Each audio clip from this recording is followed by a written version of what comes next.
हाय friends, स्कावा BFD manual lecture series में आपका स्वागत है। इसके पहले हमने दो वीडियो बना रखा है। फर्स्ट वीडियो में पावर और कंट्रोल वायरिंग देखे थे। सेकेंड वीडियो में एप्लीकेशन देखे थे, कुछ इंपॉर्टेंट एप्लीकेशन देखे थे। नॉर्मल भी टाइप को चलाते हैं और एप्लीकेशन के अकॉर्डिंग भी चलाते हैं। इस वीडियो में हम ऑटो ट्यूनिंग देखेंगे कि इस स्कावा में कितने तरह का ऑटो ट्यूनिंग होते हैं, कौन कौन सा ऑटो ट्यूनिंग कब और कैसे करना चाहिए। इसके बाद हम कंप्लीट लिस्ट वाला भी वीडियो देखेंगे, यानी नेक्स्ट वीडियो में हम कंप्लीट पैरामीटर लिस्ट का देखेंगे। उसके बाद से हम प्रैक्टिकली वीडियो बनाएंगे इस पे। अभी हम पैरामीटर मैनुअल को पूरा अच्छे से रीड कर ले रहे हैं कि जब प्रैक्टिकली वीडियो बनाएंगे तो आपको समझने में आसानी होगा। यदि आपने वो दोनों प्रीवियस वीडियो नहीं देखा है तो उसका प्लेलिस्ट हम डिस्क्रिप्शन बॉक्स में दे देंगे, और एप्लीकेशन वाला वीडियो आप यहाँ पे आई बटन पे क्लिक करके देख सकते हैं। फर्स्ट आपका रोटेशनल ऑटो ट्यूनिंग है, यानी V/F कंट्रोल। वेक्टर कंट्रोल का है इसमें। अगर आपको रोटेशनल ऑटो ट्यूनिंग करना होगा तो T101 में 3 सेलेक्ट करना होगा। ठीक है, अब rotational auto tuning V/F control में क्या होगा, तो assuming the motor can rotate during the auto tuning process, इसमें आपकी मोटर घूमेगी। टायर कंप्रेसेशन, स्लीप कंप्रेसेशन और energy saving and speed search performance, ये सारे चीज इसमें क्या होगा, इंप्रूव होगा। Should be perform when speed estimated type speed search और energy saving in used V/F control, इसमें आपका एनर्जी सेविंग होगा और ये इंप्रूवमेंट होगा या इनको वो परफॉर्मेंस करेगा। Rotational auto tuning for open loop vector control, यदि आपने ओपन लूप वेक्टर कंट्रोल में चलाना है सिस्टम को या ड्राइव को तो T101 में 0 सेलेक्ट करना होगा। इसमें क्या क्या करेगा देखिए। Assume the motor can rotate, इसमें भी मोटर आपकी रोटेट होगी। Auto tuning process, achieve high performance, motor control should be perform when ever open loop vector control is used. ठीक है। थर्ड वाला आपका है थर्ड वाला आपका है स्टेशनरी ऑटो ट्यूनिंग, इसमें आपका line to line resistance V/F and open loop vector control, इसमें सारा आ जाएगा। इसमें क्या क्या होगा, मोटर केबल एक्सिस नहीं होना चाहिए, यानी मोटर केबल जो है 50 मीटर से अधिक नहीं होना चाहिए, पहला। दूसरा ये कह रहा है motor cable length has been modified after tuning has been previously performance. उसके बाद से आपका मोटर केबल को यदि मॉडिफाई करना चाहते हैं तो आप कर सकते हैं। When motor capacity drive capacity difference, आपका जो मोटर कैपेसिटी और ड्राइव कैपेसिटी से थोड़ा सा डिफरेंस होना चाहिए। ठीक है। ऑटो ट्यूनिंग जो है आप परफॉर्म नहीं कर सकते हैं परमानेंट मैग्नेट जैसे आईपीएम मोटर, एसपीएम, ईटीसी। ठीक है। अब इसमें हम देखेंगे ऑटो ट्यूनिंग करने से पहले किन किन चीजों का ध्यान रखना होगा। तो सबसे पहले बेसिक ऑटो ट्यूनिंग परफॉर्मेंस में auto tuning automatically determine the electrical characteristics. अब जब हम ऑटो ट्यूनिंग करते हैं तो हमने ऑलरेडी बताया कि कुछ तो यहाँ से आप देख सकते हैं कि क्या क्या ये कैरेक्टरिस्टिक्स को मॉडिफाई कर रहा है या इम्प्रूव कर रहा है। उसके बाद इसमें आप और चीज देख सकते हैं, इंडक्टेंस ले सकते हैं। यदि आप डीसी मोटर का ऑटो ट्यूनिंग कर रहे हैं तो इंडक्टेंस, रेजिस्टेंस, और एसी मोटर में भी कर रहे हैं तो गेन वगैरह भी इम्प्रूव करता है, जैसे speed gain, current gain, etc। तो इन चीज़ों को आप यहाँ पे पढ़ सकते हैं। ऑटो ट्यूनिंग के लिए क्या चीज़ रिक्वायरमेंट है, तो ऑटो ट्यूनिंग के लिए आपको इनपुट डाटा यानी मोटर का जो नेम प्लेट है वो फिल करना 100% जरूरी है, उसके बिना ऑटो ट्यूनिंग परफॉर्म नहीं हो सकता। For best performance show the drive supply, आपका जो अगर मोटर परफॉर्मेंस ऑटो ट्यूनिंग अच्छा चाहते हैं तो आपका जो इनपुट सप्लाई होना चाहिए लगभग 400 या 415 मोटर नेम प्लेट के अकॉर्डिंग होना चाहिए। ठीक है, वैसे 400 से ऊपर ही होना चाहिए। इसमें जो आपका ऑटो ट्यूनिंग, हम रोटेशनल ऑटो ट्यूनिंग करते हैं तो मोटर जो है लगभग आपके फुल स्पीड के लगभग 90% तक जाता है। ऐसे सपोज करिए कि 1000 स्पीड की मोटर की आपकी है तो लगभग 900 आरपीएम तक का मोटर रोटेट करेगा ऑटो ट्यूनिंग के दौरान। आप यहाँ पे कुछ वार्निंग भी पढ़ सकते हैं। ठीक है, काफी जरूरी है वार्निंग पढ़ना वैसे, और सेफ्टी पर्पज के लिए। आपको रोटेशनल ऑटो ट्यूनिंग करते समय मोटर डीकपल होना चाहिए। आप जब रोटेशनल ऑटो ट्यूनिंग करते हैं, जैसे ये वाला और ये वाला, इन दोनों में तो आपका मोटर क्या हो, डीकपल होना चाहिए लोड से। जो भी लोड होगा उससे डीकपल होना चाहिए। ठीक है। यदि अगर कपलिंग है तो जो लोड का 30% ही उस पर लोड होना चाहिए एक्चुअल में। जैसे सपोज करिए कि आपका 100% जो लोड है सिस्टम का, तो जब आप ऑटो ट्यूनिंग करते हैं या करेंगे रोटेशनल वाला तो एक्चुअल अगर 30% है तो कर सकते हैं। नहीं तो आप नॉर्मली क्या करिए, कभी भी ऑटो ट्यूनिंग करना हो तो लोड से डिस्कनेक्ट करके ऑटो ट्यूनिंग करिए। ठीक है, यहाँ पे लिख भी रहा है रोटेशनल ऑटो ट्यूनिंग के लिए for optional performance auto tuning should only be done the motor on coupled. Motor uncoupled होना चाहिए, ये काफी जरूरी है from load application, requirement high performance over wide speed range, क्योंकि स्पीड जो है इसका ज्यादा जाता है। ठीक है, if motor load can be not uncoupled, तो the motor the load should be lower than 30%, 30% से कम लोड होना चाहिए एक्चुअल।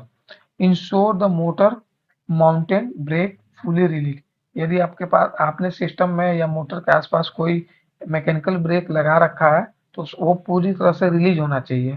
ठीक है, connect machinery should be allowed rotation rotate the motor, यदि आपकी कोई मशीनरी या सिस्टम कनेक्ट है तो वो रोटेशनल के लिए अलाउ करना चाहिए।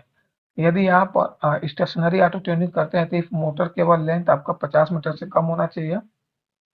ठीक है, उसमें वार्निंग लिख रखा है, इसको भी पढ़ सकते हैं आप लाइन टू लाइन रेफरेंस के लिए। अब ऑटो ट्यूनिंग में यदि आप ऑटो ट्यूनिंग आपका इनकरेक्ट हो जाता है यानी इरर आता है तो डिस्प्ले ऐसा इंडिकेट करेगा, यहाँ पे अलार्म जो है आपका इंडिकेट करने लगा, यानी अलार्म की जो एलईडी है वो भी ब्लिंक करने लगेगा और डिस्प्ले पे ऐसा शो करेगा। यदि आपका auto tuning normal auto tuning है हो रहा है तो आपका डिस्प्ले ऐसा शो करेगा और ड्राइव जो है लाइट जो है डीआरबी का इंडिकेट करेगा। अब डीआरबी क्या है, अलार्म वाला डिस्प्ले क्या है और कीपैड कैसे वर्क करता है, इसका वीडियो हमने ऑलरेडी बना रखा है, फर्स्ट वीडियो में आप वहां से देखिए, आपको समझ में आएगा अच्छे से। ठीक है, और इसमें अब देख लेते हैं ऑटो ट्यूनिंग तीन तरह के होते हैं। पहला है बीएफ कंट्रोल ओपन लूप और PM open loop vector control. ठीक है, तो इसमें अब चीज को देख लेते हैं। यदि आप बीएफ कंट्रोल करते हैं तो A102 में आपको जीरो सेलेक्ट करना होगा और यहाँ से आप जो है सिलेक्ट बीएफ पैटर्न में E103 में आपको बीएफ पैटर्न सेलेक्ट करना होगा, तो आप यहाँ पे नॉर्मली जो है 0FM सेलेक्ट ही करें। ठीक है, यदि आपको रोटेशनल है तो आप T101 में 3 सेलेक्ट करेंगे, यदि आप रोटेशनल नहीं है तो आप जो है T101 में 2 सेलेक्ट करेंगे स्टेशनरी वाला। ठीक है, उसी तरह ओपन लूप का ये दे रखा है और पीएम के लिए ये दे रखा है, यदि आप करना चाहते हैं तो इसको करें, इसका कोई जरूरत नहीं है। इसमें ओपन लूप में आप कर सकते हैं can the load be disconnect from the motor. तो ये चीजें हो गए। अब इंटर ऑटो ट्यूनिंग आपका हमने ऑलरेडी बता रखा है कि इस तरह का ऑटो ट्यूनिंग करना है, T1 ग्रुप में करेंगे, मोटर नेम प्लेट डालना जरूरी है। ठीक है, अब यहाँ पे इसने एक एग्जांपल दे रखा है, यदि ऑटो ट्यूनिंग ओपन लूप के लिए, ओपन लूप वेक्टर के लिए, ऑटो ट्यूनिंग जो है आपका ओपन लूप वेक्टर के लिए इसके लिए दे रखा है। तो इसमें हम देख लेते हैं नॉर्मली क्या क्या डाटा डालना होगा जिससे आपको आइडिया मिल जाएगा ऑटो ट्यूनिंग करेंगे तो। पहला जो है टर्न ऑन द पावर, जब आप ड्राइव का पावर ऑन करेंगे तो डिस्प्ले आपका ऐसा शो करेगा, डीआरबी जो एलईडी है वो हाईलाइट होगा और डिस्प्ले ऐसा शो करेगा। फिर प्रेस डाउन बटन, आपको प्रेस डाउन बटन क्लिक करना है और तब तक डाउन करते रहना है जब तक आपका ऑटो ट्यूनिंग यानी डिस्प्ले जो है ये शो ना करने लगे, ARUM, ये जब तक आपका शो नहीं करेगा तब तक आपको क्या करना है, प्रेस करके रखना है। उसके बाद से जैसे ये शो किया फिर आपको क्या करना है, इंटर क्लिक करना है, इंटर क्लिक करेंगे तो आपको ऐसा T101 आ जाएगा। ठीक है, T101 आ जाएगा आपका। T101 में आप type of auto tuning select करेंगे, जैसे ये ओपन लूप रोटेशनल कर रखा है तो 02 ले रहा है। यदि हमको ओपन मतलब हमें BF कंट्रोल करना होगा, B/F कंट्रोल, तो हमें क्या लेना होगा, T101 में 3 सेलेक्ट करना होगा। ठीक है, उसके बाद से ये आपने डाल दिया, फिर इंटर प्रेस करना है, फिर आप T102 पे चले जाएंगे, T103 पे चले जाएंगे, T104 पे चले जाएंगे। Press the set drive performance rotational auto tuning T100 आ जाएगा। उसके बाद से इंड हो जाएगा, मतलब T10 आपका अगर रोटेशनल ओपन लूप का होगा, आपका यदि rotational auto tuning open loop का होगा तो आपके सामने बस ये स्टेप आएंगे। ठीक है, लेकिन यदि आप B/F कंट्रोल में रोटेशनल ऑटो ट्यूनिंग करना चाहते हैं तो आप में आपका जो है बहुत सारा पैरामीटर आएगा, जैसे हम यहाँ पे बता रहे हैं आपको, यहाँ पे आप देख सकते हैं। सबसे पहले T101 में जब आप T10 ये वाला करेंगे, T102 लेंगे, T101 में 3 जब आप लेंगे तो आपका ये सारा पैरामीटर आएंगे। फर्स्ट ऑफ ऑल जो पैरामीटर आपको डालना होगा T1001 में, T1100 में आपका मोटर 1 या 2 सेलेक्ट करना होगा। मोटर 1 में यह है कि आपने जो अभी मोटर लगा रखा है उसका जो पैरामीटर सेट होगा ट्यूनिंग वाला वो E1 और E2 वाले ग्रुप में सेट हो जाएगा। यदि आप इस पर 2 लेते हैं तो आपका मोटर नंबर 2 हो जाएगा, यानी आप कोई स्टैंड बाई में मोटर रखना चाहते हैं, जिसे सपोज करिए कि आप चाहते हैं कि हमारा एक मोटर स्पेयर में रहे, जब ये पहला मोटर जो प्रोजेक्ट में लगा है वो किसी कारण जल जाए या कोई प्रॉब्लम आ जाए तो आप मोटर रिप्लेस करना चाहते हैं, तो उसके अकॉर्डिंग दो ट्यूनिंग दे रखा है T102, T1100 में आप 2 अगर सेलेक्ट कर लेंगे तो उसका जो ट्यूनिंग का पैरामीटर सेट होगा वो E3 और E4 ग्रुप में सेट होगा। आप 1 अगर करेंगे तो E1 और E2 ग्रुप में पैरामीटर जो आपका सेव होगा। ठीक है, ट्यूनिंग मोड सिलेक्शन यहाँ पे आप कर सकते हैं T101 में किस तरह का आपका ट्यूनिंग लेना है, रोटेशनल, ये सारी चीज हमने ऑलरेडी बता रखा है। अगर आपने यहाँ पे रोटेशनल ऑटो ट्यूनिंग ले लिया VYF कंट्रोल के लिए 3 सेलेक्ट कर लिया, तो सबसे पहला आपका ये आएगा T101, T101, T1102 में मोटर रेटेड पावर डालना होगा, ये जो मोटर के नेम प्लेट पे लिखा होगा। ठीक है, फिर T1103 में मोटर रेटेड वोल्टेज ये भी नेम प्लेट पे आपको मिलेगा। T1104 में मोटर रेटेड करंट ये भी नेम प्लेट पर मिलेगा। T105 में आपका मोटर बेस फ्रीक्वेंसी ये भी आपको नेम प्लेट पे मिलेगा। अब मोटर प्लेट T1-06 में मोटर नेम, मोटर का जो पोल्स है वह भी आपको मोटर नेम प्लेट पे मिल जाएगा। रेटेड स्पीड आपका यही मिल जाएगा T110 में। तो यहाँ पे दे भी रखा है कि यदि आप 0 और 3 सेलेक्ट करेंगे तो ये डालना पड़ेगा ट्यूनिंग मोड का, 0 और 3 सेलेक्ट करेंगे तो आपको ये भी डालना पड़ेगा, 0 और 3 सेलेक्ट करेंगे तो आपका मोटर फ्रीक्वेंसी भी डालना पड़ेगा।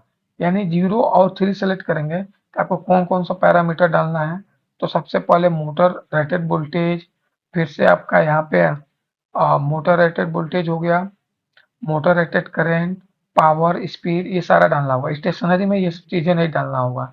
ठीक है, इन सब चीजों का ध्यान रखना होगा।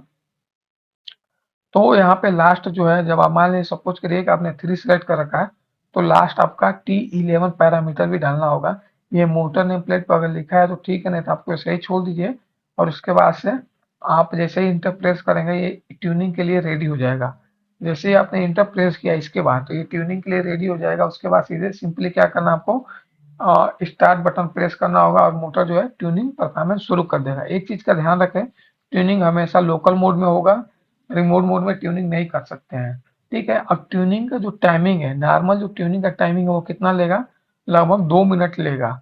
ऑटो ट्यूनिंग जो आप करेंगे तो उसका लगभग टाइमिंग जो होगा वो 2 मिनट लेगा। 2 मिनट के अंदर ट्यूनिंग कंफर्म हो जाएगा। तो 2 मिनट में आपका ट्यूनिंग कंफर्म हो जाएगा। इसमें क्या है कि आपका जो मोटर है, यदि आपने रोटेशनल कर रखा है तो 90% तक स्पीड जाएगा, तो 2 मिनट के अंदर वो अपने हिसाब से कम बेसी स्पीड होगा। तो आप उसके लिए कंफ्यूज नहीं होना कि ये क्या होने लगा। ट्यूनिंग में वो अपने अकॉर्डिंग स्पीड को कम भी करेगा, ज़्यादा भी करेगा। जैसे ही ट्यूनिंग कंफर्म हो जाएगा, यहाँ पे आपका डिस्प्ले पे इंड लिख देगा। डिस्प्ले पे क्या लिखेगा, आफ्टर ट्यूनिंग सक्सेसफुली, डिस्प्ले पे इंड आ जाएगा, यानी आपका ट्यूनिंग जो है सक्सेसफुली हो गया। तो इस तरह से ट्यूनिंग कर सकते हैं। यदि आपको वीडियो पसंद आ रहा है तो चैनल को सब्सक्राइब करें, बेल आइकन को भी प्रेस करें और वीडियो को लाइक करें, शेयर करें, अपने दोस्तों को भी बताएं। Thanks for watching.